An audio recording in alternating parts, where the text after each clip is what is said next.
People often ask me how to get hired as an IT or tech recruiter. So in this video, I would like to talk about some of the roles, about the market and how it changes, and how to actually get yourself prepared for an interview for this role. All right. So first things first, the tech recruitment market has been changing for the last year or so because of, or probably thanks to COVID. I know many of us can work remotely.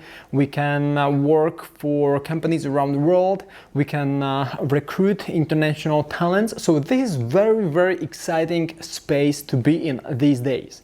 So first things first, when you are deciding on joining a company as a tech recruiter, think about the market. Would you like to work for some company locally or internationally? So everything has some pros and cons. Just as an example, I know a recruiter who wanted to join a company locally on Malta just because she wanted to live there and she needed a work permit. So this could be one of the decision-making factors. If you would like to work and visit an office with people, then this could be a good fit. Look for companies in your local area. Probably a product-centric company, a company where you have people to talk to, and the company that is growing and expanding. So it could be a startup, for example, that is expanding from, say, 50 to 100, or from 100 to 200 people in the course of 2 years or so. And just make sure it's not in travel or hospitality, because they are probably not growing as fast as they envisioned just a year ago or 2 years ago. So think about the market, okay? Internationally, you can work really for any company around the world. There are companies in the United States, in Western Europe, in Central Europe that are hiring recruiters from India or from Thailand, from Vietnam. So as a tech recruiter, you can work for any company around the world, which is really cool and exciting. But also it increases the bar. So if you, in your local city, probably 2 years ago, 3 years ago, could get a job, maybe now these companies will not hire you because they are comparing your skills, your abilities with other recruiters on the market in different countries. So you also need to level up. It puts some additional pressure on our shoulders as recruiters, but it's also good, right? Because it enables us to grow professionally. So that's a benefit from my angle. Hopefully you also see this as a benefit.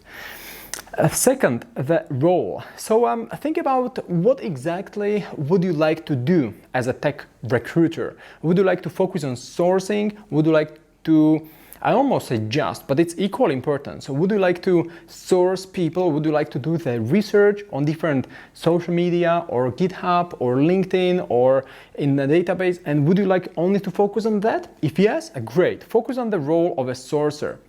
If you would like to be in touch with candidates and you would like to recruit them, would you like to speak with them, would you like to screen them, then the role of a recruiter could be a better fit for you. And if you would also like to be in touch with clients, well then the role of the end-to-end specialist, end-to-end recruiter would be the best fit for you, because you would be able to talk to candidates and clients at the same time, which also has some benefits, right? But it's also even more challenging because these hiring managers could quickly understand that you know nothing about IT, and it could be quite intimidating and challenging at times. And probably you know that I used to be a CTO, I used to be a hiring manager, so there were IT recruiters coming to knock on our doors and ask for a job, and I could quickly sense that they know nothing about the IT vocabulary, the IT roles. They know nothing about the vacancy or the position. They know nothing about how to find those candidates, how to get them interested. So I hesitated working with that kind of recruiters, which is also the reason why I later started the Tech Recruitment Academy as a platform where we can support others who are entering the market and learning, how to do it well. So you can also become the end-to-end recruiter, but it's even more challenging. So just keep it in mind. And the third area you should think about is your skills, existing skills and your future skills. So what is your strength? And what skills would you like to develop further? Would you like to focus on sourcing and become the best sourcer in your city or country? Or would you like to become well-known among software developers, among IT professionals as the recruiter? Would you like to do better at screening? So just think about these skills. Every skill is slightly different, obviously, and it also depends on your personal preferences and personal strengths. So just make sure you are aware of all of these. And you can get better at these skills, right? You can obviously improve the skills. So if you join, for example, the Tech Recruitment program, we will teach you everything you need to become a great sourcer, recruiter, and the end-to-end partner to CTOs, because I'm always looking at it through the lenses of myself 5 years ago when I was the CTO, and I was just hoping for some senior tech recruiter to appear in front of our doors, but nobody such appeared. So I know there are people like this in the world. I just haven't been lucky in Thailand, where I was the CTO, where I used to live. I wasn't lucky enough, and probably I wasn't doing like a really extensive research. But still, it comes back to how you can level up your skills. So you understand the vocabulary, you speak the same language with hiring managers as well as candidates, and you learn where are these developers and IT professionals hanging out? For example, what Slack communities, so you can source them effectively and quickly. Or for example, through GitHub, which is also what I use myself when we are recruiting for some of our clients internationally. So this is everything we teach inside the Tech Recruitment program. So you can join the next cohort. It's usually with 20 people.